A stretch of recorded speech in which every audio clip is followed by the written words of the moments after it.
In this video, I'll show you how to fix no sound on LG TV. Step 1 is to check your volume settings.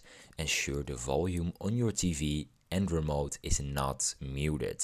Use the remote volume buttons to increase the sound. Verify that external speakers or soundbars are turned on and working. Step 2. Check your sound output settings. Navigate to settings, then sound, and then sound out. Ensure the correct sound output is selected. For example, your TV speakers or HDMI. Test the audio by playing a video or live TV. Step 3. Restart or reset the TV.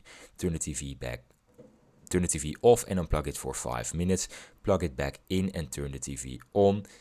If the issue persists, you can reset your audio settings to default. This may resolve the issue as well. I hope this video was helpful. If it was, please subscribe, and if you have any questions, you can leave them in the comments down below.